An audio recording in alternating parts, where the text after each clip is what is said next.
Are women that are afraid to say I love you red flags and should be avoided? 2025 is already I mean, that super depends on the reason why and how long you've been dating, and I don't know, there's like a million variables there. What is this? Watch the video. Watch the Hasan can't keep Destiny's name out of his mouth. What is this? What is the date? I'm assuming these are recent. Destiny, people in America simply because they are financially are forced to avoid medical treatment. Oh, people die in America simply because they financially are forced to avoid medical treatment. That is what makes our life expectancy lower along with obesity. If I had to guess, it's probably a negligible impact on life expectancy for avoiding medical stuff. My guess is our life expectancy is probably heavily driven by things like opiates, obesity, and heart disease, and things like murder rate and infant mortality. That'd be my guess. Car accidents. I don't know how big car accidents are in the USA versus other countries. Car accidents per capita fatality worldwide. We're at 106. Damn. Okay, well, Europe kind of fucks us on that. Germany's at 3.7. Norway's at 2. Sweden's at 2.2. France at 5.0. Italy at 5.2. So we're like 2 to 3 times as much as any other comparable country. Check Canada and Japan. I think Canada was at 5.3. Japan is at 2.1.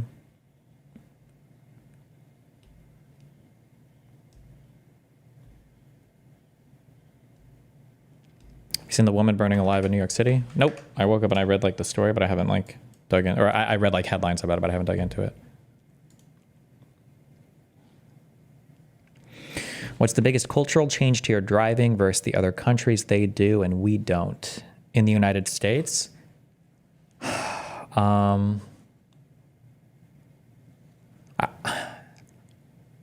One is that in the USA, I think that this is going to be super vibes based, okay? It feels like in the USA, if we don't have a sign for it, like we don't do it, or we're very big on like, we're not very like stupid things like driving on the right versus driving on the left when you're passing. Like in the US, people don't really do that. In the US, you just kind of like drive in whatever fucking lane, even on freeways, until you get like really far outside of cities. People just like drive wherever the fuck. There's a lot of like little courtesy things like that. I think that's kind of annoying. I also feel like it's a lot more normalized to drive drunk or drive under the influence of some substance in the US. I don't know if it's because of public transit, or maybe they do it a lot in Europe too, and I just don't see it as much.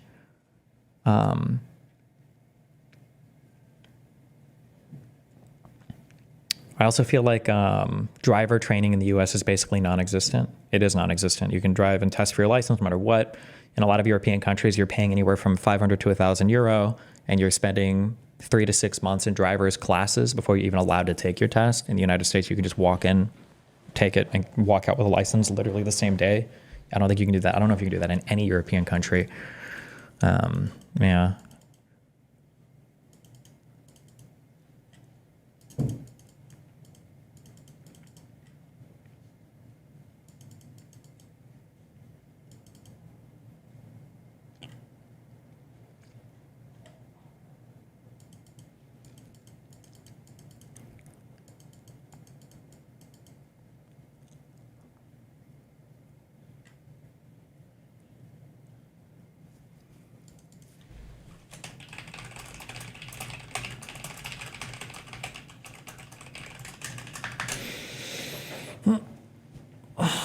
Is the speeding thing a waste of time?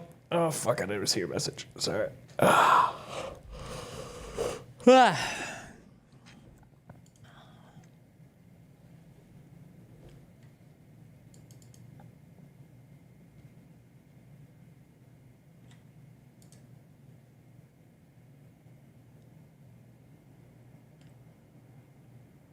Fuck, I can't. I've lost it. I think we also drive bigger vehicles. We also drive a lot faster here too. I noticed that in Sweden. I was going to make that joke that I'm surprised anybody dies in car accidents over there because it feels like the speed limits are so fucking low on every single road. X watched a video about the protests outside the courthouse and was pissed, comparing him to the Joker and Lee Harvey Oswald. Yeah, I think I think it's because XQC just watches Destiny. That's it. And only gets his opinions from Destiny and doesn't like... He's so mad that like every single person doesn't like immediately suck off his dog shit political takes always. It's so fucking cringe. Doesn't come up with any of his own personal opinions. That's got to be it. No, it's not because he's rich as... Like I'm the progenitor of every single political opinion online that doesn't 100% agree with Hasan. Okay. Fuck, chat, get out of here. If I were to talk to XQC 2, 3, 4 years ago about like how Americans don't have... Oh, he's still mad about the tier list. Probably true. Socialized medicine. Just fuck, chat, get out of here. If I were to talk to XQC 2, 3, 4 years ago about like how Americans don't have socialized medicine, as a Canadian man, he would have been like, yeah, no, that doesn't make any sense. But I think like... Do you think I'm against socialized medicine? I've never ever... Since 2016, have I even been against universal health coverage or like single payer or even public option? I feel like I've always been at least public option. But okay. Even without politics, it's so sad that Hasan can't be friends with someone who disagrees with him. I feel like the sad thing is that he can't like, like if somebody has any disagreement whatsoever, they're like completely branded the enemy. And then he like slanders and defames and like goes hardcore, like mass harassment, mass online, like brigading, like mass hate against a person. It's so cringe. Watching it happen to Ethan was a bit of a sanity check for me. But then also like, yeah, it's just pretty pathetic that somebody could be this much of like a harassing bully and get like a free pass for it. That's most likely the reason. That's the only, because aside from right-wing content creators like Ben Shapiro, Tim Pool, and all these other people, like the only person I've seen online that is like routinely trying to defend Brian Thompson's honor is Destiny. So if you're like a Destiny orbiter, if you're like defend his honor, like bro, you're projecting. I don't know anything about this dude. He was probably an asshole, is my guess. He just has an asshole name, Brian Thompson. Sounds like an asshole. I don't fucking know anything about this dude. Watching him regularly to, come across as like an intelligent person by repeating some of his takes, you're gonna oftentimes find yourself on the wrong side of most issues. God, was it yesterday? I think chat was watching the sun, and I think I tuned in for like 2 minutes, and it was when Luigi pled not guilty, which obviously you're going to do. And he's like, yeah, he's like, go Luigi. Oh God, it was so cringe how much he's trying to like fucking dick ride the Luigi wave of popularity thing to look good to his audience. Holy fuck, it was so cringe. If you consistently get your nose from this guy, you are most likely going to be on the wrong side of virtually every issue. But hey, if you can repeat his talking points fast enough, maybe you will think that you're coming across as brilliant. But most people will slowly but surely pull themselves away from you, not because they can't stand your brilliance, but because you're both... Why do you think he pled not guilty? Because why would you plead guilty? What do you mean? What the fuck? And your brilliance, but because you're both annoying and also wrong. That's it. And constantly want to debate about how right you are, even though you are very obviously wrong. You will never be able to debate someone out of the harm that they have personally experienced by for-profit healthcare, for example. It's just not going to happen because they saw the pain with their own two eyes. But good luck. Okay.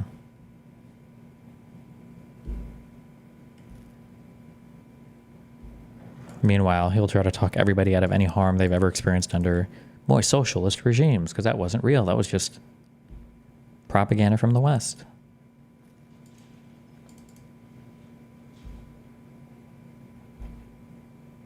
Yeah, you can't debate people into liking you.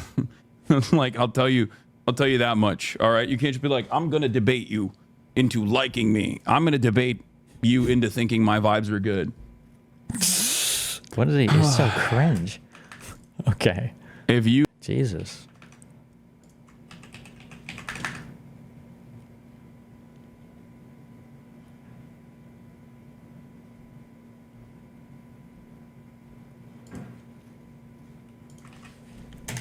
Divided, the people united will never be divided. The people united, will never be defeated. The people, united, will never be defeated.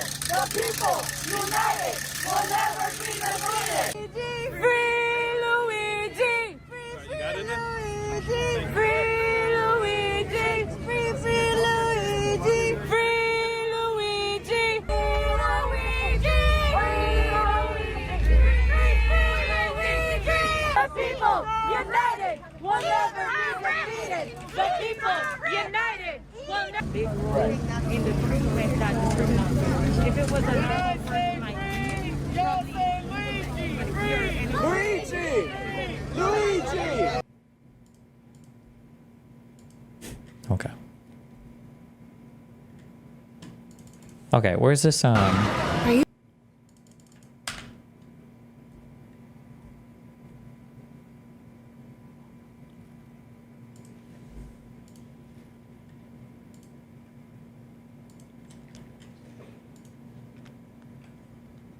where's the burning video? Fuck it.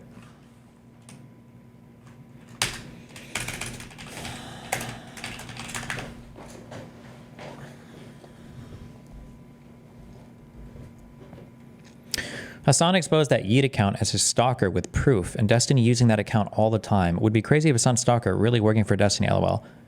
Bro, you're not a stalker because you post clips of a person's stream. What are you talking about?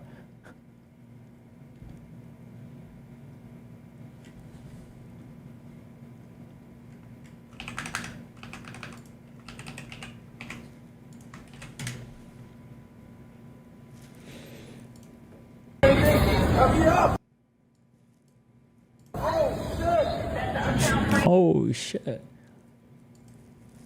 I feel like any situation is instantly approved by having like at least one enthusiastic black guy to the side. Like whether you're talking like street magic tricks or like some like crazy like event or just some like literally anything is always improved by.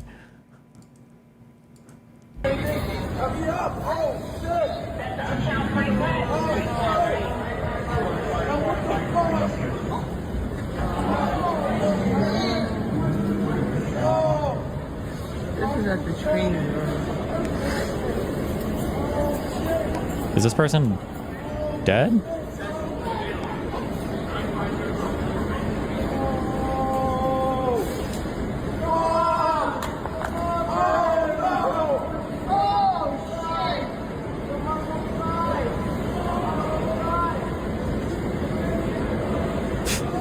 Oh god, they're fanning the flames with their...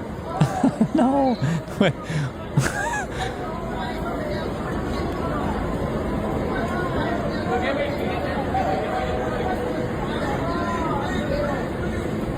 That's the guy that set her on fire? Oh, Jesus. Wait, is it, or? Why did he set her on fire?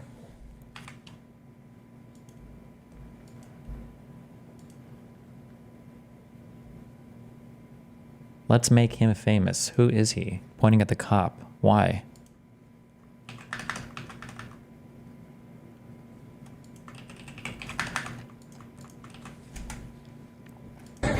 New footage shows a woman being burned alive on a New York City subway after being set on fire by a male illegal immigrant. Do we even know it's an illegal immigrant yet? Is that 100% known? Was it known yesterday when this was posted?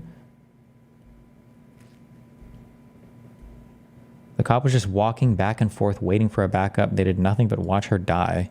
Well, how was she set on fire? Can the cop even do anything?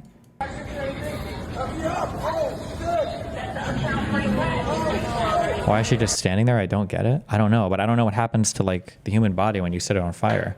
Like, can you just like keep standing and die? Do your muscles like do weird shit? Or I have no idea what the fuck is happening here.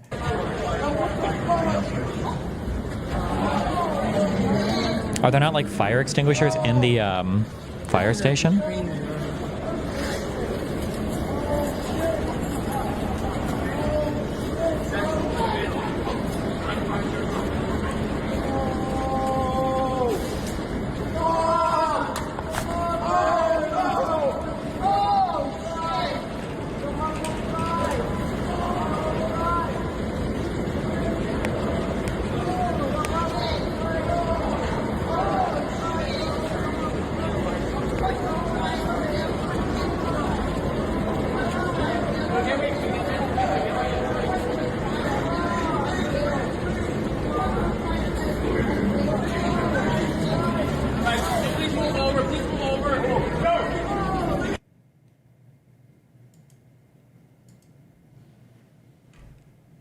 might be undocumented. Has anybody done any remixes yet with this video? Like playing with the...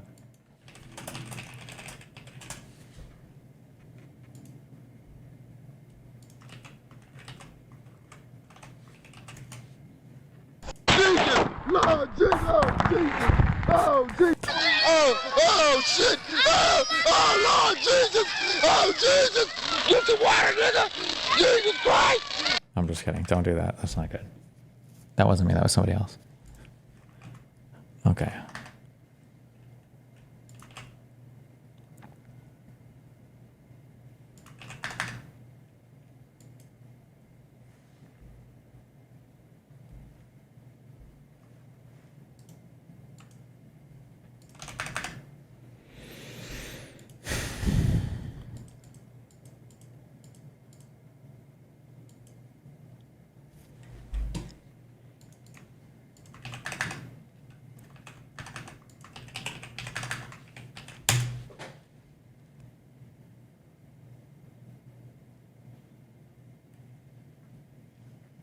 Suspect charged with murder, arson for allegedly setting a woman on fire and killing her on a New York City subway car. A 33-year-old man was charged Monday for allegedly setting on fire and killing a woman on a New York subway train in what authorities called a brutal murder and an example of a depraved behavior. On Sunday, the assailant, identified as Sebastian Zepeda Khalil, 33-year-old Guatemalan citizen who entered the U.S. unlawfully sometime in the past 6 years, approached the woman without saying a word and ignited her clothes, engulfing her in flames in a matter of seconds. What is happening here?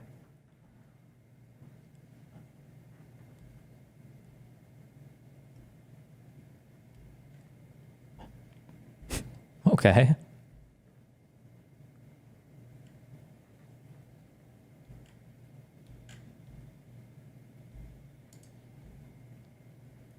I got my friends with Zach and Andre with me. What's up, man? Chat, show my friends some love for me. Let's get it, guys.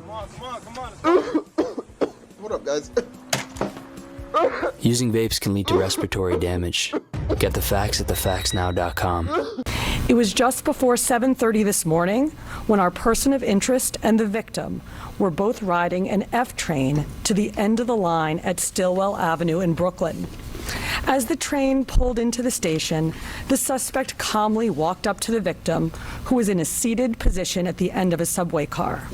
The suspect used what we believe to be a lighter to ignite the victim's clothing, which became fully engulfed in a matter of seconds.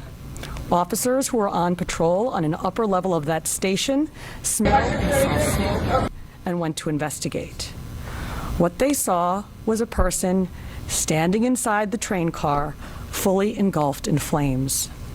With the help of an MTA employee and a fire extinguisher, the flames were put out. Unfortunately, it was too late, and the victim was pronounced on the scene. Unbeknownst to the officers who responded, the suspect had stayed on the scene and was seated on a bench on the platform just outside the train car. And the body-worn cameras on the responding officers produced a very clear, detailed look at the killer. After the NYPD disseminated those images, 3 high school-age New Yorkers called 911 to say that they recognized the suspect. Other transit officers responded to that 911 call and also spotted the man wearing the same gray hoodie, distinct wool hat, paint-splattered pants, and tan boots, already on another moving train.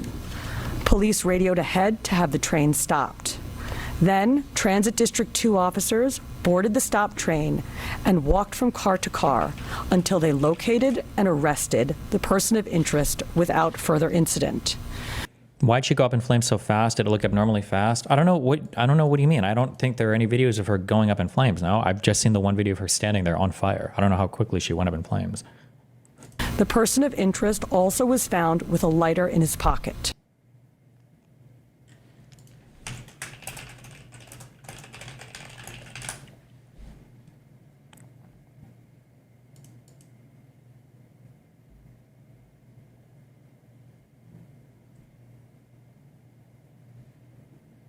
She must have been, my guess is going to be like super drunk or on like like heroin or morphine or some crazy shit, maybe. So she was just like not like feeling much, maybe. I don't know. I don't know how else you just like stand there and they said sleeping. I don't know why you think that matters. I don't know why I don't know why you guys keep spamming this in chat. I don't know how many of you have ever slept before, but you will never sleep through being set on fucking fire. So I don't know why you keep typing in chat, she was sleeping, she was sleeping, she was sleeping. If somebody sets you on fucking fire, you're probably gonna fucking wake up. I don't know why people keep posting this in chat. She was asleep. She was on fire.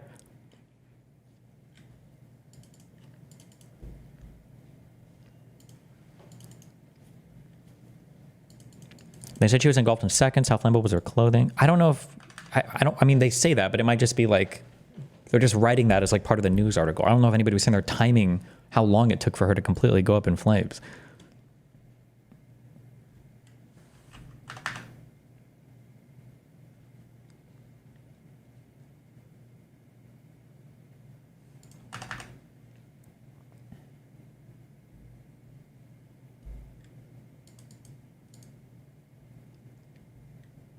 Maybe a dumb question, but what was she supposed to do?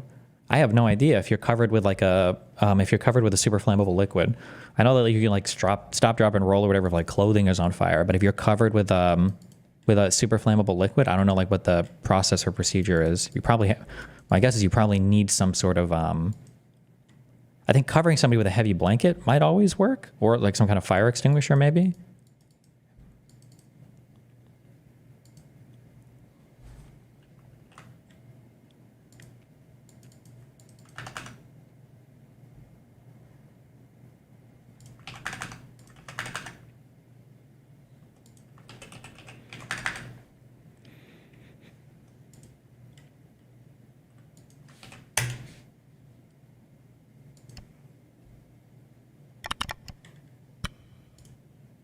Wait, is this about to be not safe for work? What is this?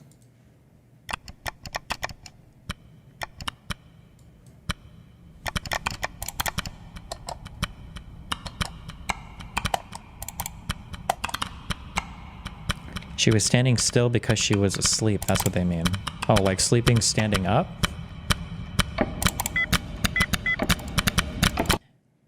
Michael, how are you, guy? Lawrence, I found something really interesting.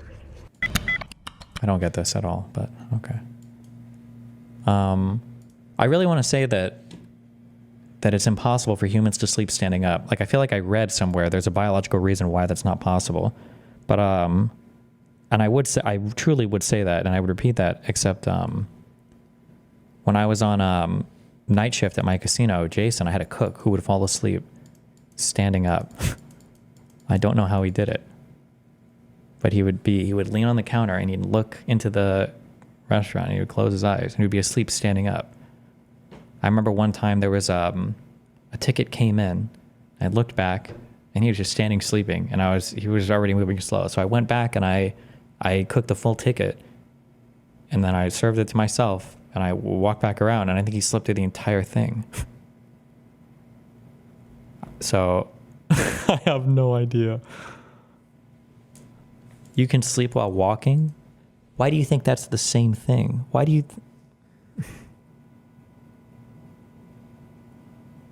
Why are you people typing sleepwalking?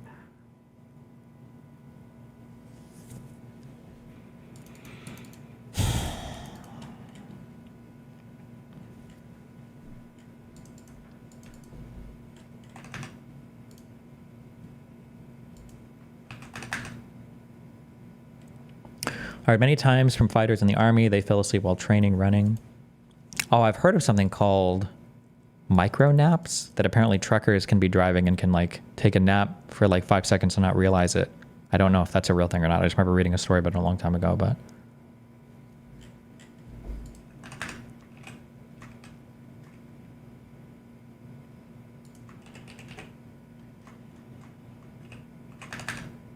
Hold on, another video.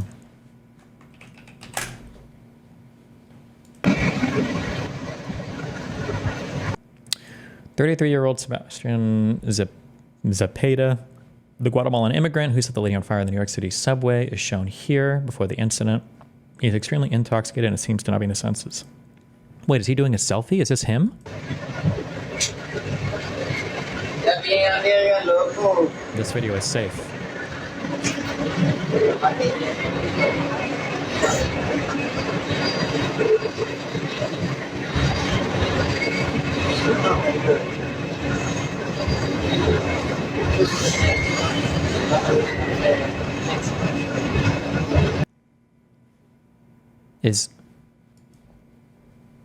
Would you assume somebody acting like this is drunk? I feel like something else is going on, but...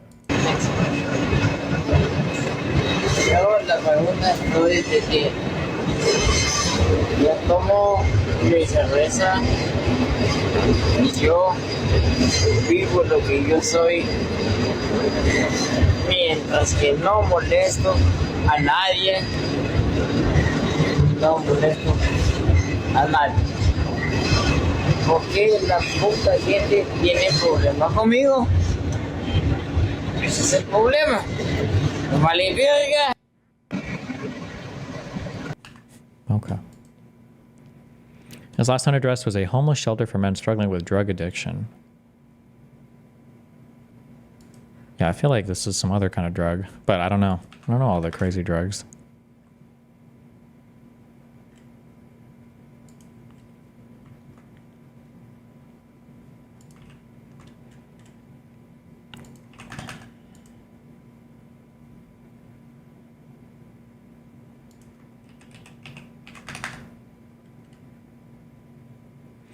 What's the most tired you've been in your life besides fucking someone's mom joke?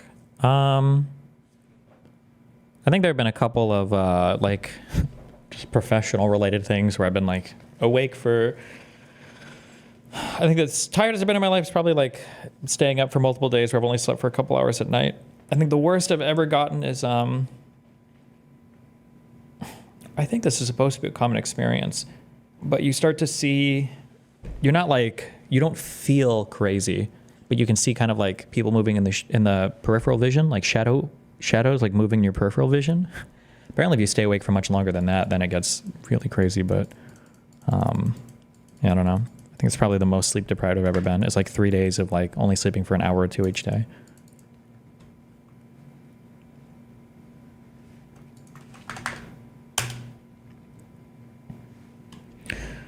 This conversation about seizing the Panama Canal is hilarious. If Trump immediately started a war after all that anti-war talk, it would be the funniest thing that has ever happened. Also tragic, of course, but you see what I'm saying? Would break the land speed record for irony.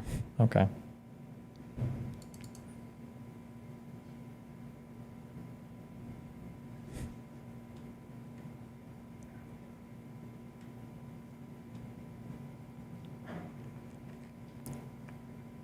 I stayed up for 3 days and had auditory hallucinations. I don't think I've ever had an auditory hallucination before. That sounds super scary. But like, it's hard to explain. It's hard to explain because like on psychedelics, or at least on LSD and mushrooms, you don't really hallucinate. You don't really have like auditory or visual, like full-on hallucinations, but you feel much crazier. But having like some very slight visual hallucinations while being like really sleep deprived, I don't feel crazy at all. Like I know exactly what's happening. Like I know that like there's not a person there. I'm just like seeing shit because I think I'm really tired. So you're very much, yeah.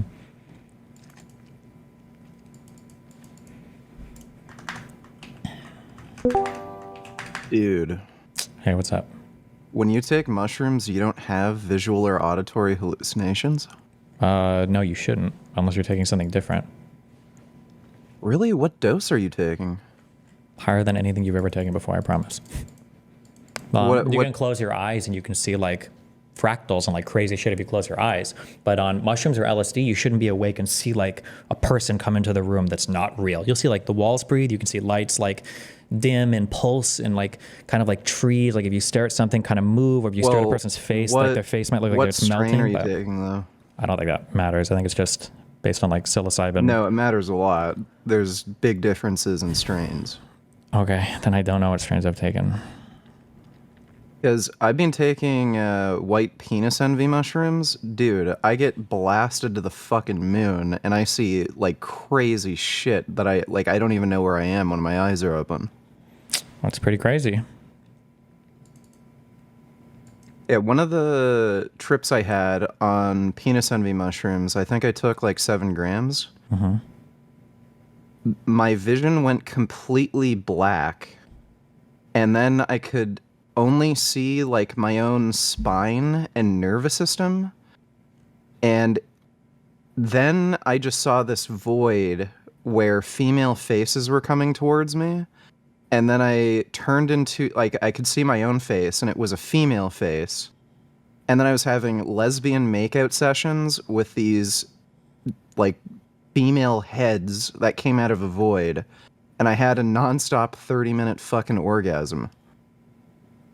That sounds pretty crazy, yeah. Well, that's surprising. How in the fuck do you not have visual hallucinations taking mushrooms? I mean, my understanding is that you don't have visual or auditory hallucinations. The most you'll get are distortions, unless you're taking something different. But yeah, I don't know if it's dependent on the strain and how much, because the strains I've taken, I've just seen some of the most insane, crazy shit. Okay. Well, you gotta come to Canada and get the good mushrooms, dude. There's dispensaries here. Okay, I'll make that part of my something. All right, man. Well, enjoy the holidays. All right, I hope you have fun. Peace out.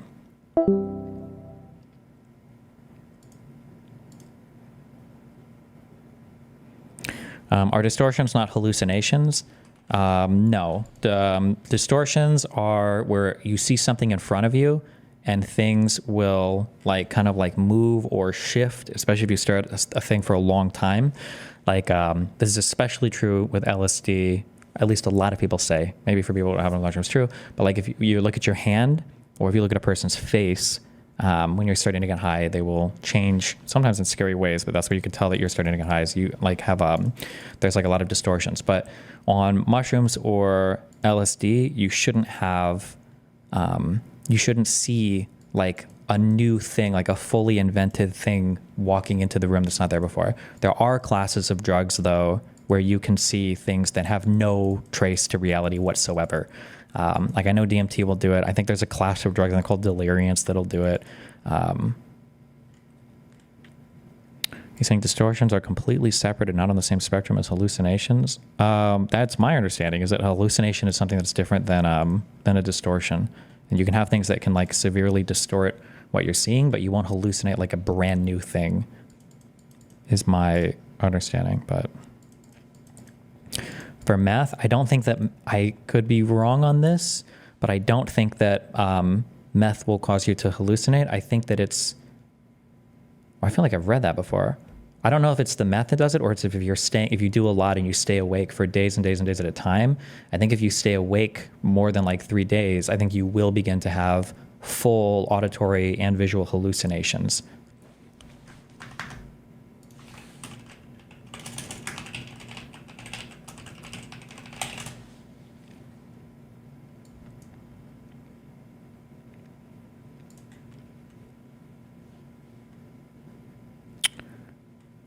Destiny, you are mixing up terms so hard. The distinction is that hallucinations you are aware of, deliriums you think are real. Okay.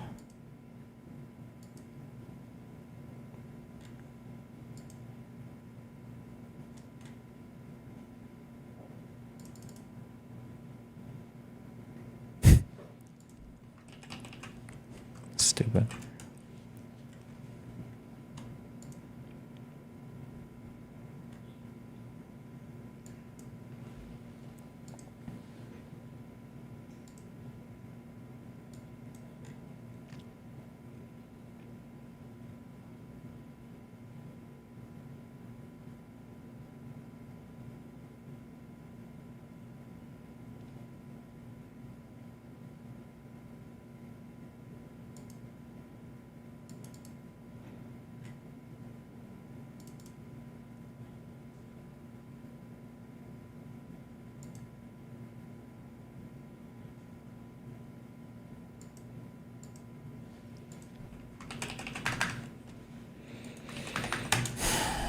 I don't know what this is from. I'm Googling. Why do people need sleep? Because your parents hate you. Hallucinations and delusions are often grouped together when talking about... Oh, I'm not talking about delusions. Well, both are part of false reality. Hallucinations is sense perception. Delusion is a false belief. Okay, that's... I don't know.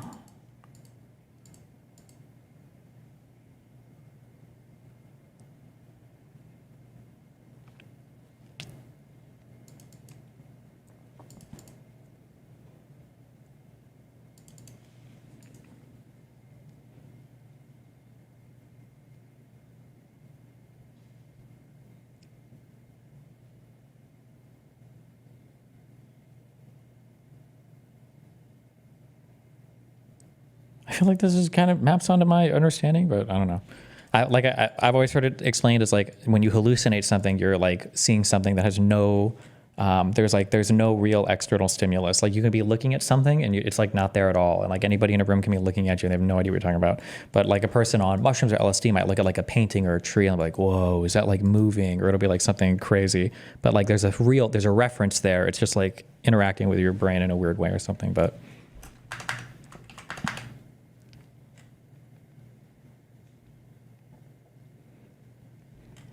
what is ego death? If you take enough of some substances, I think it can kind of like fuck with your.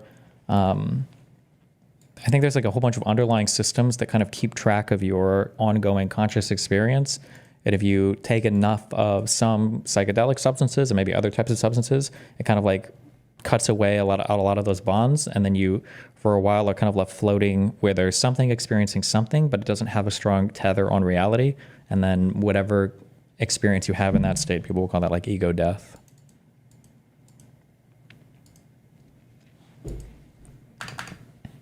What makes nicotine so addicting? I don't know, it's just like a mild stimulant, isn't it?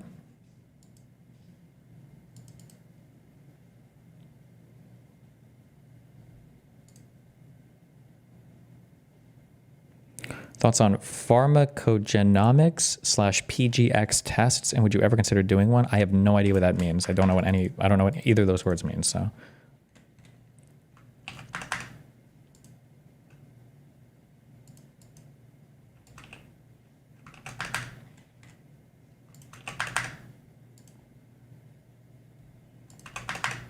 What else do we have? What is this?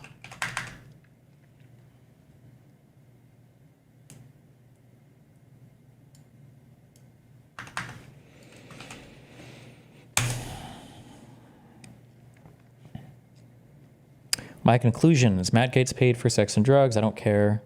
I also didn't care when Elliot Spitzer, Democratic governor of New York, did something similar. I care about policy and other personal lives. I care deeply if he slept with a minor, especially after his party accused everyone else of being a groomer. I would be surprised if 80% of the males in Congress didn't do the same thing as number one, but they didn't piss off the people in power, so none of that was revealed. Is he almost implicitly defending Matt Gaetz? What? I don't believe any of these charges would have been brought up or released if he hadn't pissed off senior people in government and in his own party. The establishment almost always uses sex to attack their opponents. Okay.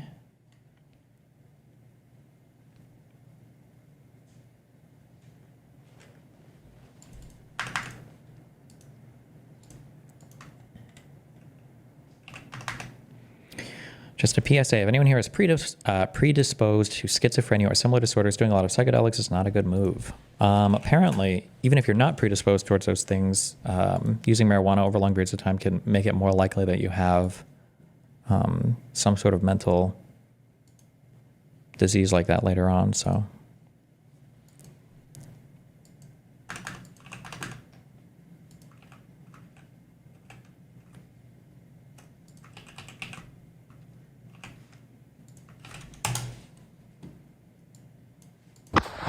It's that simple. Public executions for any illegal that rapes or kills an American. They don't deserve deportation. They deserve to be ended. Okay, that's a little bit unhinged, but. It's that simple.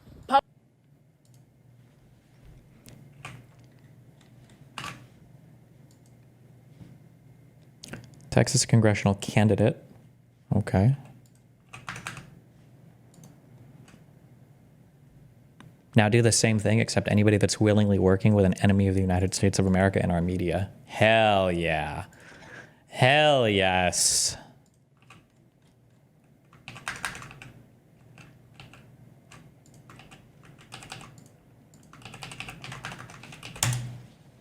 I'm done tipping 10 to 20% come January 1st. I worked in retail for 7 years at places like Madewell, Everlane, J. Crew, and Express, and always making minimum wage and never receiving tips, aside from one customer who bought me a coffee, I guess. During that time, I worked just as hard as those in the food industry, cleaning up endless messes, working holidays, putting clothes away, blah, blah, blah. With Seattle's new minimum wage going into effect really soon, most food industry workers are finally reaching a level playing field. As a result, I will no longer be tipping that 5 to 10%. I'm going to be honest, but I'm saying this because I'm a massive pussy. So I need you guys to do this for me. Please. I need you guys to just stop tipping. I think it's time to stop. It's too much. It's ruined for everybody.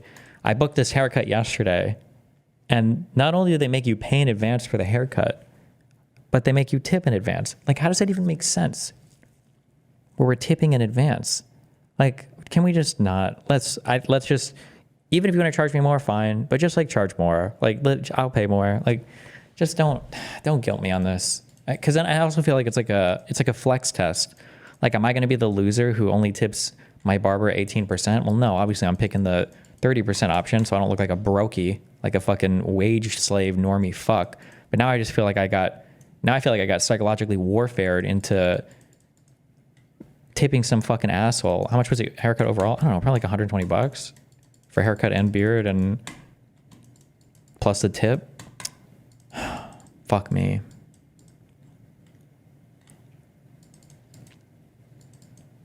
And then also, think about it. Think about it. It used to be that the worker is working for your tip, right? The worker is working for your tip, right? But now it feels like you're tipping for their work, right? Like, it's supposed to be the fear of God. The fear of God is supposed to be in the worker. They're supposed to be like, oh God, I need to work hard so this customer tips me. But now the fear of God is in the customer, like, oh fuck, like, I hope I tip enough so this guy doesn't fuck me, right? Like, what the fuck, what happened there? We need to take the power, we need to take it back, okay? We need to take it back from these guys. You are the problem. Be strong-willed and not tip 30%. Don't be that guy. I can't help it. They put the option on the thing. They put the option on the thing. What am I supposed to do?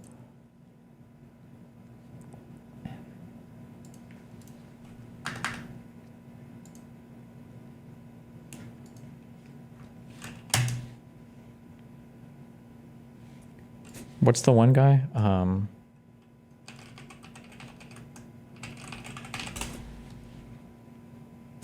All right, I'll take care of the check. You guys can get the tip. Should be about $1 a piece. And you, when I come back, I want my book. Sorry, it's my book now. Hey, I changed my mind. Shoot this piece. Now society says we have to tip literally every single fucking person ever. What a god. And we're both named Steve.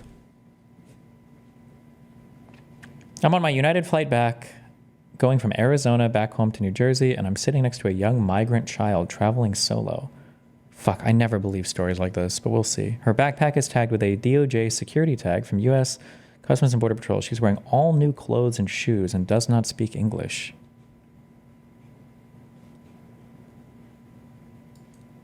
How does she know the clothes are new? Because they're not, like, destroyed? Or, okay.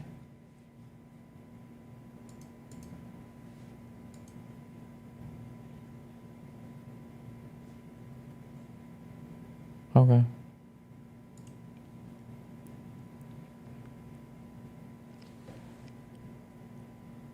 Oh, and she happens to work for Turning Point USA? Oh, I never believe these people. What, you just happen to be on this flight? How often do you fly? I feel like I fly so much, and I've never had anything like this happen to me before. Okay, well, let's see. Let's read. I've been using Google Translate on my phone to try to communicate with her. Okay. She's 10 years old, flying to New York for the first time. She's from Guatemala and she's nervous.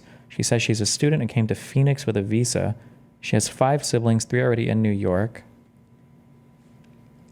Update, I alerted the stewardess expressing concern for this young girl's safety. The woman said she's traveling as an adult. Children can't fly solo unless they're at least of teen age. I said she's 10. The woman said that her parents are probably on the flight with her. Would somebody release this much information? Why would the stewardess say anything to the woman at all? Children can't fly solo unless they're at least of teen age. I said she's 10. The woman said that her parents are probably on the flight with her. When I asked this little girl if she was never flying herself, she said yes, from she's traveling by herself. I'm pretty sure you can travel on your own. You just have to pay for the, there's like a program, I know because I've had Nathan fly this before. American Airlines has one at least. Maybe on United, maybe it's different. But you can send kids who are at least, is it 9 or 10? You can send them on their own. They just have to have like, they have to be checked in at the gates by the parents. And then they have like an airline attendant or worker that basically takes them from the plane to the next one. But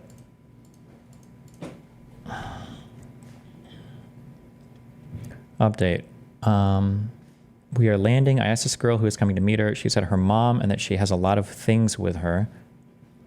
I asked her if she would tell me if the person picking her up is not her family, to please tell me because I want her to be safe, and she says, okay. Update, just landed. There has been some language barrier issues. Her mother is not coming to meet her. Apparently, a woman who is in charge of this girl is on the plane and sitting behind us somewhere, and she will be the one to take this girl to her mother. I asked her how long it has been since she's seen her mother. She said 10 years. She's been in America for 5 months. I will be confirming who this woman is. I'm a retard. What is she implying by posting this? Well, the meme is that Biden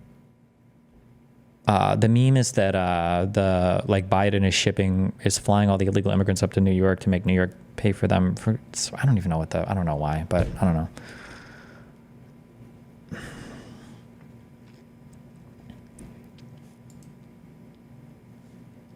She met with the woman on the flight when she got off the plane, and another woman and another young child were waiting as well.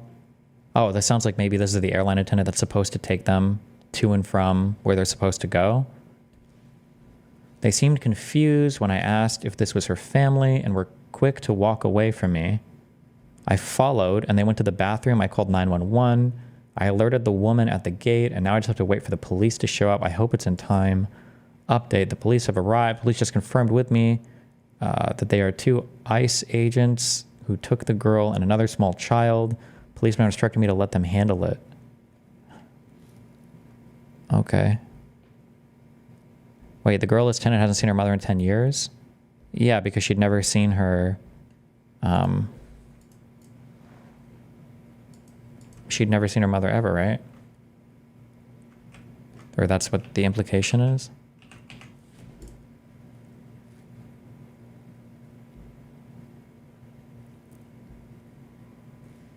Okay. Oh, the meme is that migrant kids are being trafficked by gangs? Damn, you're really trafficking a kid on a fucking airplane? Wouldn't it be cheaper to just bus them? Airplane seems like the app. Like if I was going to sex traffic somebody, I feel like an airplane would be the worst way to do it. You've got to check them into the airport. You've got like security. You've got cameras. You've got like, I feel like that would just be like the worst way. Why would you ever do that? No?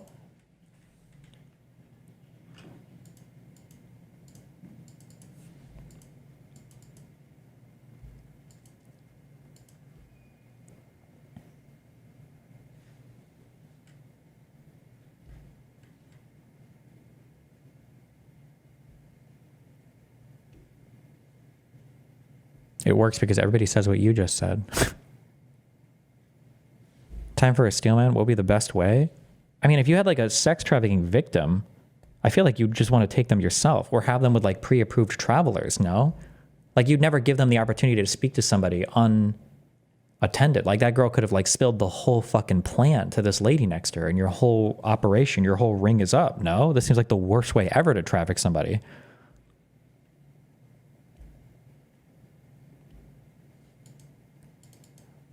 I don't know. We'll try it sometime. I'll do a special report on it.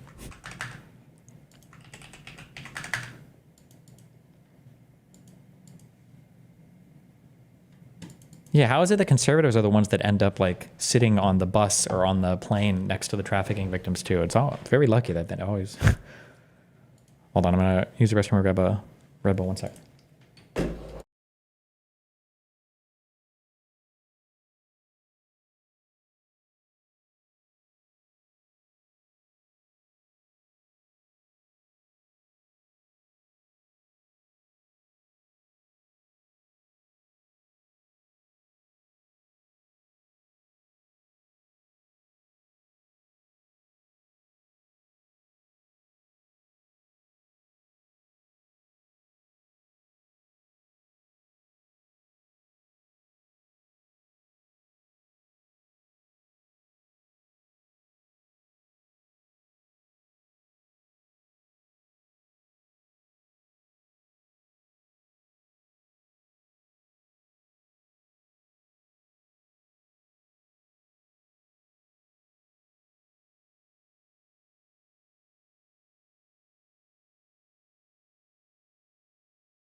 Oh boy, what's this?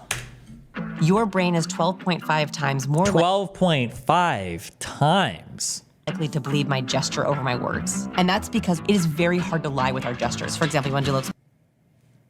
Was that a deep fake Will Smith? It looks like Rowan did a Will Smith rap video.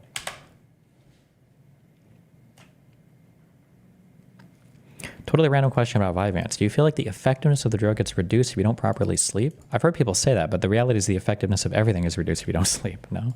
To believe my gesture over my words. And that's because it is very hard to lie with our gestures. For example, you want to do a little experiment with me? Sure. Okay, I want you to say 5, but hold up the number 3. 5. Hard, right? Yeah, I had to think about them separately. This is why liars use less gestures. But knowing tools like that is critical if you're trying to set yourself up for success. And we're going to go through all of them. Oh, yeah. Vanessa Van Edwards is a behavioral investigator whose science-backed research from body language and microexpressions to vocal tones and first impressions has revolutionized the way we build confidence and create more authentic relationships in every social and professional interaction. I'm a recovering awkward person, and I thought that charisma was genetic, and I didn't know how to have conversations. I didn't even know how to have friends. And then I discovered that highly successful people speak a hidden language, and that is the language of cues. It's directly from the research. They know the blueprints to talk to anyone. They know that if you sit within 25 feet of a high performer, your own performance improves by 15%. And that there's a direct correlation between confidence and anxiety and the distance between our shoulder and our earlobe. So interesting. They also know that 82% of our impressions of people are based on warmth and competence. So if you worry that people don't take you seriously, you have trouble getting raises, you feel anxious and overwhelmed, I have 5 power cues for competence, but if you have ever been told you're intimidated, True, I thought the secret language was Hebrew. hard to talk to, I want you to use these 5 warmth cues. First, What about how to get a partner in terms of cues and body language? let's start with a study that blew my mind. It's impossible to be attracted to someone who... Oh That's my so crazy, God. just such a That small... one little thing. To someone who is a racial minority. This has always blown my mind a little bit. 53% of you that listen to this show regularly haven't yet subscribed to the show. Unbelievable, guys. So could I ask you for a favor before we start? If you like the show and you like what we do here and you want to support us, the free, simple way that you can do just that is by hitting the subscribe button. And my commitment to you is if you do that, then I'll do everything in my power, me and my team, to make sure that this show is better for you every single week. We'll listen to your feedback, we'll find the guests that you want me to speak to, and we'll continue to do what we do. Thank you so much. Vanessa Van Edwards. For someone that's just clicked on this conversation now, and they're wondering why they should stay and listen to what we're going to talk about, what would you say to them? Very highly successful people speak a hidden language, and that is the language of cues. If you don't know how to read the cues people are sending to you, if you don't know how to control the cues you're sending to others, you are missing a crucial element of success. How do you quantify that in a way that I know that it's true? Are there studies or stats that reinforce what you've just said? 82% of our impressions of people are based on warmth and competence. That means that if we can control our warmth cues and our competence cues, they do have that resting. 97 things. 97 cues to be warm and competent. They're going to do this in 3 minutes? What are they? Bothered face, I think you called it. And there's other people that I know that just kind of walk through life with this like resting smile. Yeah. Like we can all think of that person that's just like always happy. Yeah. And then there's these other people who are like objectively happy too, but they just have that resting bothered face. So it feels like life is going to be more exhausting for those people. you know, I think it's about choosing your hard, right? It is hard, it is exhausting for me to show up to a meeting when I'm in a good mood and have someone be like, are you sad and tired? Are you okay? I'm like, I'm fine. I find that exhausting. Is it also a little exhausting to make sure that in my first impression, I'm being a little bit more up with my face, open eyes wide and open mouth? A little less exhausting than that. So I think you have to choose what are the cues you're going to purposefully add. There are 97 cues. I've narrowed down 97 that I think are the most important. You get to make your own recipe. You don't have to do all the cues. If smiling is not your thing, smiling is not essential for being charismatic. When we talk about being charismatic, it's about being warm and competent. And you have 97 cues to choose from to make that warmth and competence 97 recipe. cues. And so you don't have to be a bubbly extrovert to be charismatic. You can be a quiet, powerful introvert. You can be a compassionate, empathetic healer. Those look different. And so I think it's less exhausting to find your recipe and to use those cues a lot. Like, there's certain cues in my book that I teach that I don't use. They just don't feel natural to me. But there are other cues where I'm like, How big of a factor is body language for success, in your opinion? Body language is really, really, really important. How big of a factor is it for success? I mean, it probably depends on the type of job you have, right? If you're like the best computer programmer in the world, then it probably doesn't matter, but...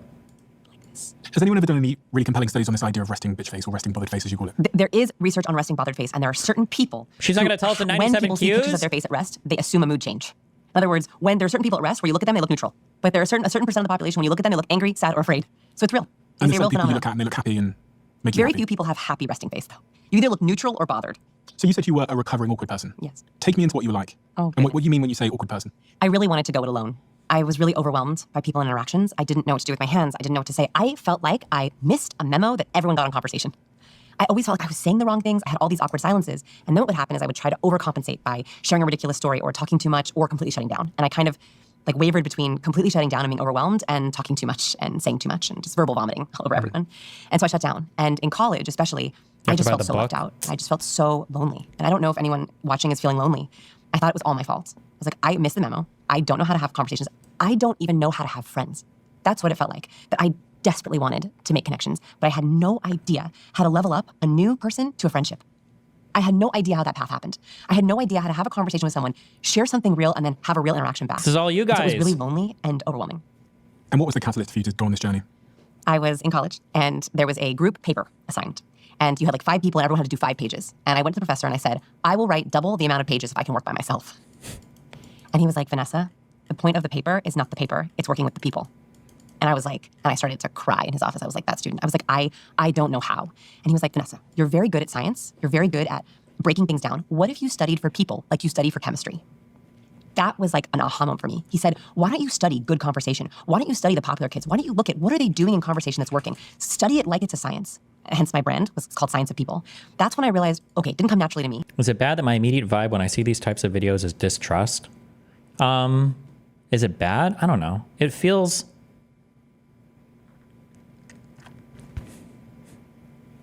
I don't know. I can't speak on this.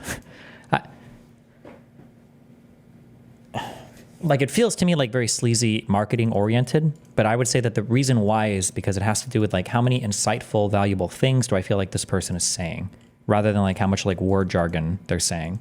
but I'll say that, and then you guys will agree with me.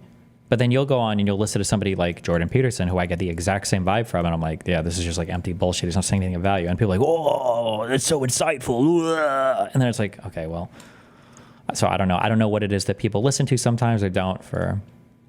But maybe there's the formula to a perfect conversation. What was the catalyst for you to go on this journey? Okay.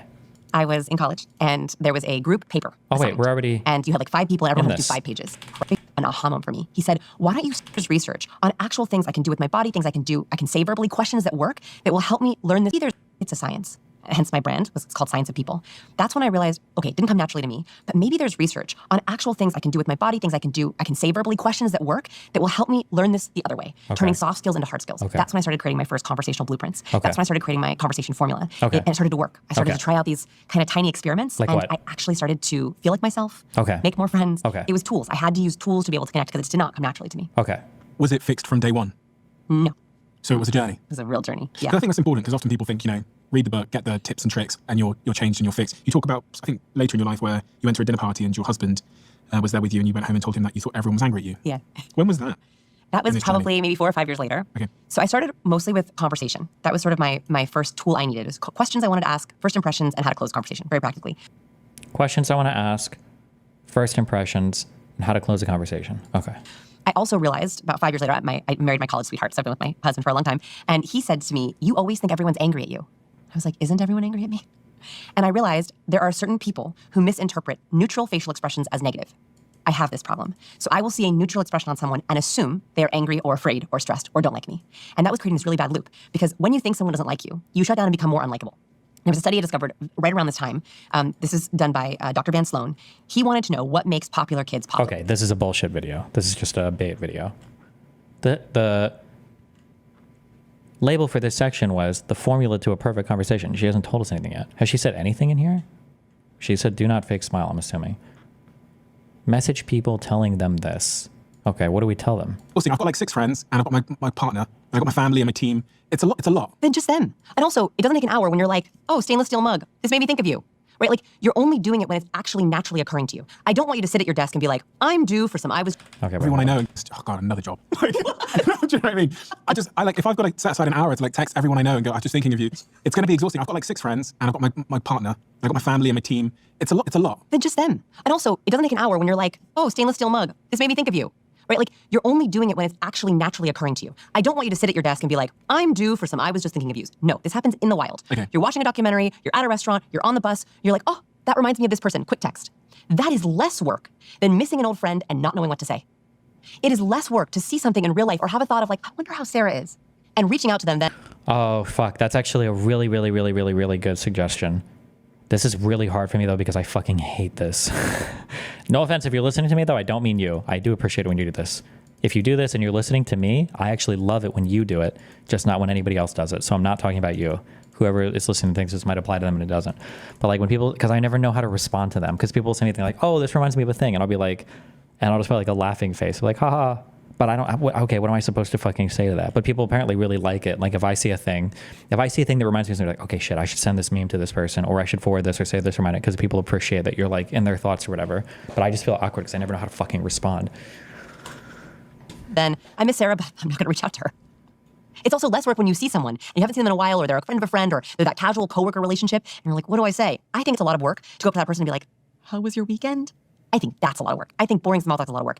If you actually thought of them to say, I know you love dolphins. I saw this dolphin documentary on Netflix. Have you seen it? I was just thinking of you. Made me think of you. I've got another concern. Oh. So if I start firing out these WhatsApp messages telling people what I'm thinking of them, it's just going to be opening up loads of conversations that I then have to deal with. Do you know what I mean? Like it's going to be like, hey, I was just thinking of you, and then they reply, they go, oh, how are you? And I go, I'm good, thanks. And then I go, how are you? They go, I'm good, thanks.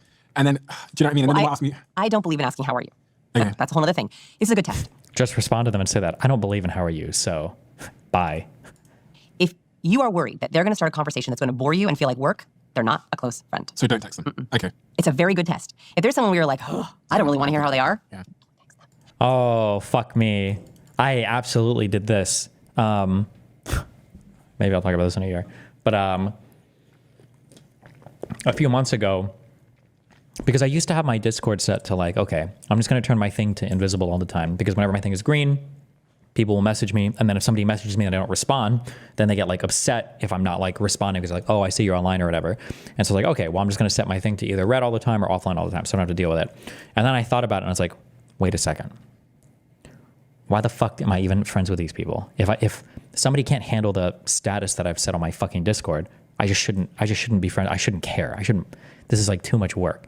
So then I changed my perspective. Like, okay, well, I'll set it to normal. If people just don't like this or get upset, that's fine. This is just a person who shouldn't be a friend. That's fine. This is not a person that I should be friends with. Yeah. And now I'm isolated and I have no friends at all. I'm just kidding. Half kidding. Okay. This is for the people who you want to level up with. There are 3 levels of intimacy. People who you kind of know, you know their personal, you know their general traits, where they work, where they live, what they do, that's it. You don't want to go any deeper with them. Level 2 people are people where they know your personal concerns, you know their goals, their motivations, their personality traits, their worries. Here is an issue, though, that I run into with, I don't know if this applies to you guys. I don't know if normal people have these problems. An issue that I run into, it almost feels like love bombing. But like if I meet somebody new, there's so much stuff to talk about initially because you're just getting to like know the person, right? So like you're like here, and then if the person is like somebody that's either on stream or somebody that's like involved in my work somehow, we can keep chatting. But otherwise, it's like I don't know what the fuck to say now. Like somebody be like, oh, how's it going? Pretty good, just working, just streaming, same as always. And it's like, oh, what about you? Just working, same as always. Okay. What do you talk about with people? I have no idea. I think I'm just like inhuman here. Or maybe this happens to everybody. Like, what the fuck do you talk about? Sit down with 1D or 2. What do you talk about with people that you like? If they're actively involved in your life, then it makes sense. Like, oh, did you see the new league champion, or did you see the new whatever? But shared interests. Yeah, that's why for me it's. But I mean, I do everything that I'm interested in on stream, I guess. If we play like a common game or if we do something like that, then it's easier. But otherwise, yeah, it's a hard one. Those are people who you want to invest in. And there's a last level, which is the most deep level, which is called self-narrative, which is the story we tell ourselves about ourselves. If you categorize your relationships, another activity I love for my students to do is make those 3 levels on a piece of paper. Write down the 20 people you can think of, the top 20 people you spend the most time with, where they fall. So 20 people? Holy shit. How many fucking people did these people talk to? What? We have acquaintances. We have acquaintances who just kind of know where you're from, what do you do, the basics. People. Yeah, right. And by the way, some of the people who you're close with, you might not be deep with. Yeah, true. Right? Level 2, personal concerns. Could they tell you what is your, Stephen, biggest goal right now? Okay, and then the middle layer I didn't understand. That's the middle layer. That's the middle layer. So it's general traits, personal concerns, self-narrative. What's self? Would you say that you give off a disinterested disposition? Me? Absolutely, I do, yeah. Unfortunately, even when I'm not trying to sometimes, huh? Narrative. So this is what my next book is about. I'm doing research on it right now. Self-narrative is the story you tell yourself about yourself. So is this a group of people?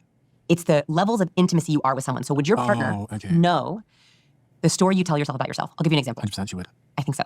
So I think that there are basically 3 main types of narratives, and you should know what these are for the closest people in your life. Maybe only 2 or 3. You should also know what it is for yourself. The best one is a hero narrative. This is, I've worked really hard. I've had some challenges and mistakes, but I've overcome with hard work and smarts, and now I am where I am. Every version of their story, their career, their life, their relationships is that same narrative over and over again. I think that's a good thing. I try to keep track of like, what's the thing that I know somebody's been struggling with or working towards? And then if it's something that I care about, I'll usually try to ask like, oh, like you were trying to do this or you were making progress towards, it might be like classes or school related, it might be work related, it might be personal, like you were going through a breakup or whatever. I think that's always good to keep track of and then asking somebody for an update on like, what's the status on your this or whatever. I heard you were trying to bury a body. Did the cops find it? I heard you were trying to, I don't want to be more edgy than that. Then there's what I think is called the healer narrative. And again, I'm doing research on this for my next book. The healer narrative, their story is all about helping others. They typically are in careers of service, of helping others, physical therapists, nurses, healthcare. Their story is, how can I be more helpful? They tend to have a problem, though, if you're in a relationship with a healer, is they always put other people's needs before them. That's toxic, by the way. Do you have the issue where it's harder and harder to reveal things about yourself the longer you know someone? I feel like it's easy to talk to total strangers about my darkest thoughts, but could never tell certain friends. I think that's actually really ordinary, right? There's a saying for that, like give a man a mask and he'll tell you the truth or something. I don't know why. I thought about this at one point in time.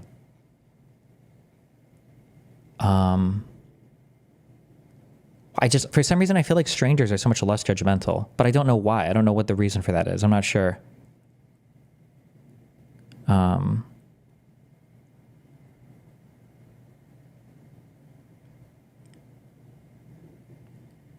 Judgmental. No, that's not why. No, I know why. I've thought about it. Hold on, I'm thinking about it. I'm testing, thinking that may be in it. Hold on. I think it has to do with the risk involved. That's my guess. If you're talking to a random person, you can open up about anything and get feedback and hear about their response. And if they get like egregiously offended or very judgmental, you can just cut them out immediately. You don't have to worry about it. But if it's somebody that you've known for a long time, opening up is a lot scarier, because if you open up about something that they really don't like and then you lose that person, that's probably, the risk is a lot higher, I think. Yeah.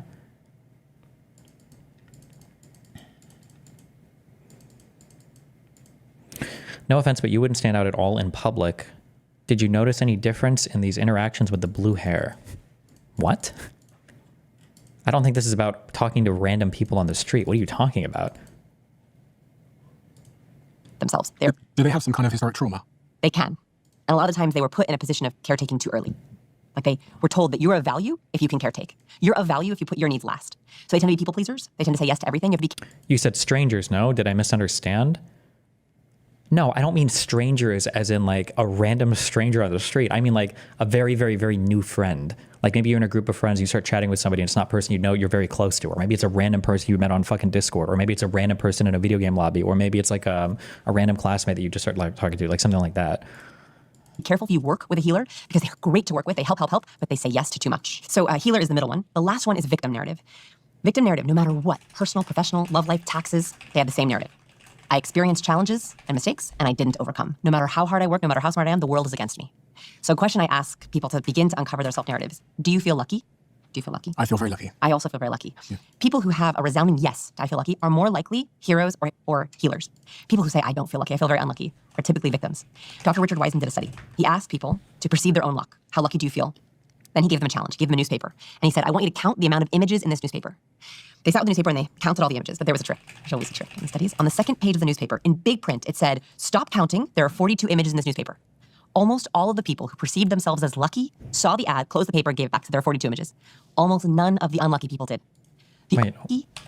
Stop counting, there are 42 images in this newspaper. Almost all of the people who perceived themselves as lucky saw the ad, closed the paper, gave it back, so there are 42 images. Almost none of the unlucky people did. The unlucky people missed the ad and kept counting, spent a lot of time, and made more mistakes. This means that if you think of yourself as lucky, you literally see more opportunities.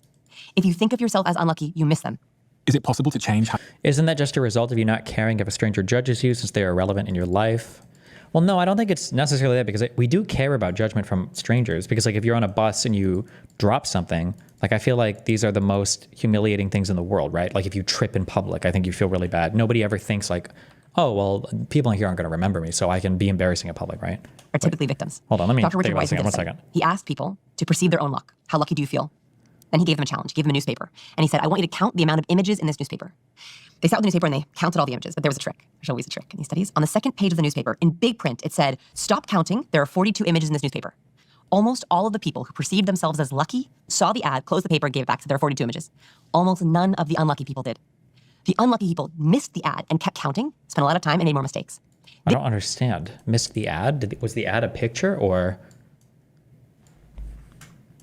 Okay, I don't understand. This means that if you think of yourself as lucky, you literally see more opportunities. If you think of yourself as unlucky, you miss them. Is it possible to change how you see yourself? Okay. I do believe in a growth mindset. So I do believe that if this is resonating with you and like you're like, I feel unlucky, I might have this victim self-narrative. I do believe it's possible to change your perception of yourself. And that's starting with small moments of heroism.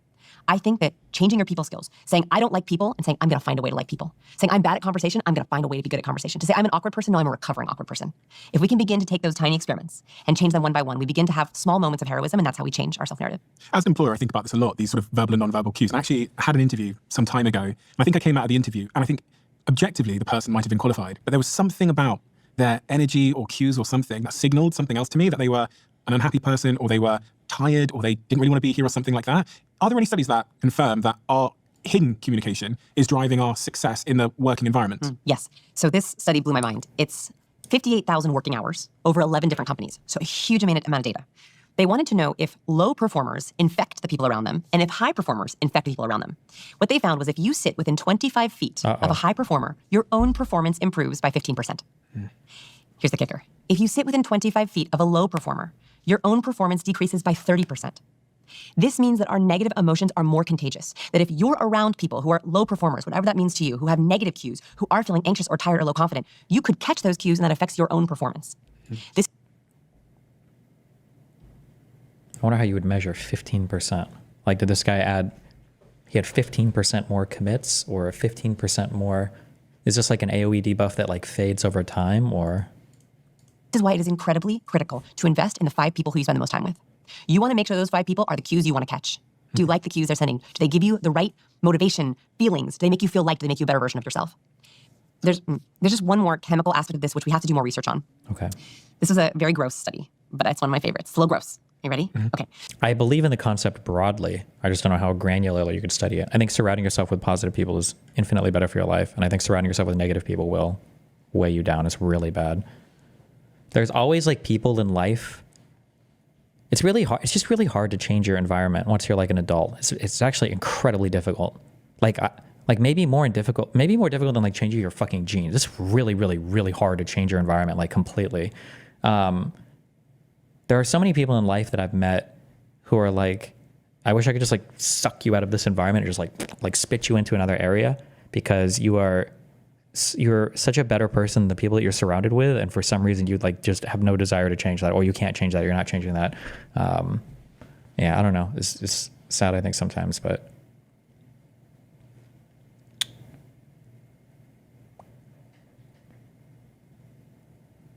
the danger zone. Oh, what's the danger zone? I saw this wonderful graph which kind of explains it, which I'll put on the screen for anyone that's watching. And this. Oh shit! Not the danger zone where you're cold and incompetent. That seems like it would be a danger zone. Was really, really interesting. There's a danger zone. The danger zone, I'm guessing, is when you're low warmth and low competence. That's it. Those are those folks that are stoic. If you don't send enough warmth cues, and they if you suck don't at their send enough job, competence cues, people cannot trust you. They have trouble working with you. They have trouble talking to you. This is the curse of very smart people. Very smart people think, my ideas will stand alone. My book smarts are great. I don't need to communicate these cues. My ideas are enough. That's what happened to Jamie Simon. That's what happens to me when I have 225 IQ. It happens all the time. Off in the tank. He did not show enough warmth or competence cues. He relied solely on his these cues. My ideas are enough. That's what happened to Jamie Siminoff in the tank. He did not show enough. Jamie Siminoff? Should I know who that is? On the tank? Warmth or competence cues. He relied solely on his ideas and his numbers, and he could not get a deal. So people who want to be taken seriously, you have to show warmth and competence. The other problem with highly competent folks, and you lean higher in competence, this is for you too, which is directly from the research. Too much competence without enough warmth leaves people feeling suspicious. So no matter how competent you are, no matter how good your ideas are, if you are not showcasing that with warmth, people are skeptical of you. And this is what happens with a lot of my students, is they're like, people don't trust me. They don't believe my ideas. They're skeptical. I get pushback, or I do sales trainings. They can't close. People push back on their numbers. And that is because some part of them is saying, I hear your competence, but you're not giving me enough warmth. And you'd be too warm. You can be absolutely too warm. You can be too warm and too competent. This is what happened with Harvey Specter in season 2 of Suits. They had to show his emotional side. Even though he was good at his job, it wasn't enough, and the partners needed to see that he cared about other people in order for them to believe him. So this has been validated in the real world. I agree. Too warm. You know what that looks like? That's too warm. Okay. Too warm is, so we'll talk about the 5 warmth cues. Too much of any cue is dangerous, right? So too much nodding, too much laughing, too much vocalizations. Those are all too warm, and they make us think this person is a bimbo or a ditz or not competent. That's what happens. We have too much warmth. It takes away from our competence. Where should we start? Let's start with the power cues. Okay, the power cues. So this is competence. Yes, power cues. Let me get to my power cues. Okay, so we talked about the importance of hand gestures. There is a very good competent hand gesture, which everyone should know if you want to be perceived as higher in competence. It's called the steeple. Oh, this. Oh, yes. It's on the cover of my book if you want to see it. Yes, this looks when your hands look like a little steeple. Not kind of relaxed. It's a triangle for anyone that comes. Kind of like a triangle. Yeah, a triangle. Not the Tate Triforce. No, it's a power pose for the hands. Why?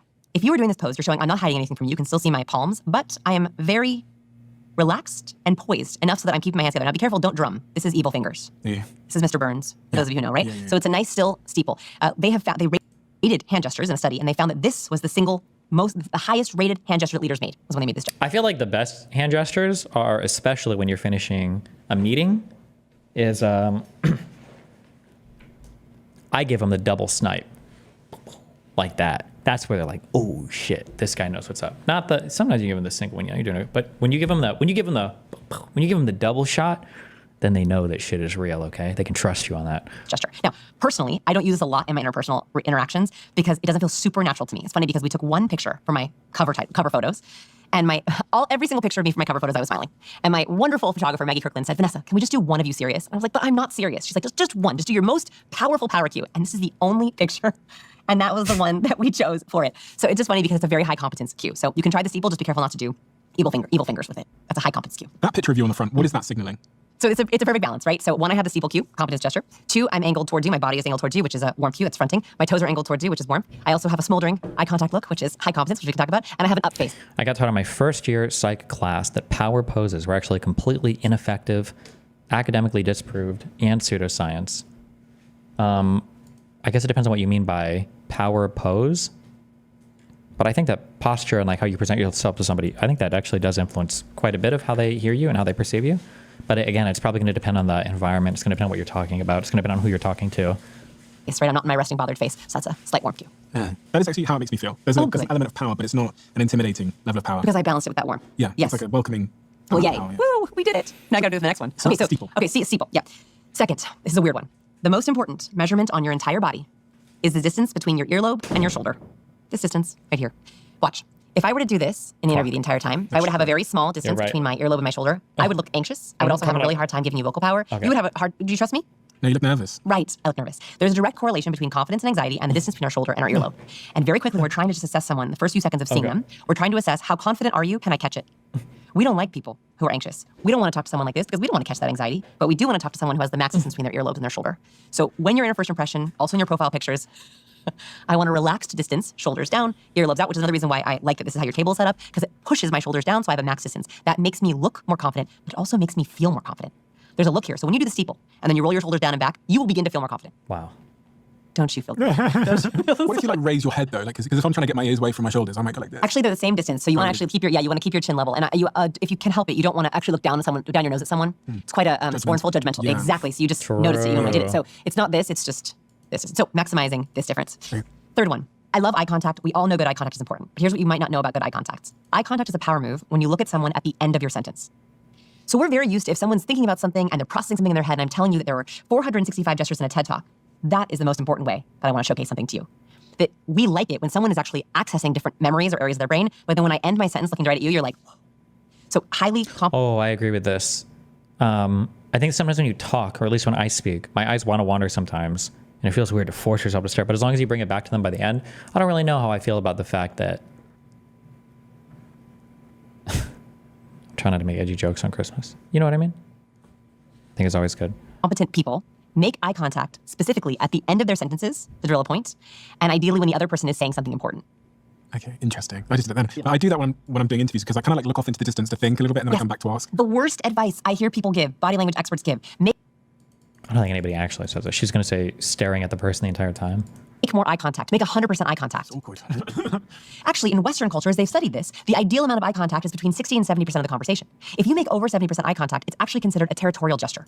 Although, if somebody like makes 0% eye contact, then telling somebody to do it all the time is probably an improvement, unfortunately, right? So if I were to be making 100% eye contact with you, or I don't know what to say, unfortunately, but it feels very invasive, very awkward. We like it when someone is processing or gathering information from around. Like if I'm processing something or I'm thinking about something or I'm accessing, all that matters is at the end of my point, I'm looking right at you.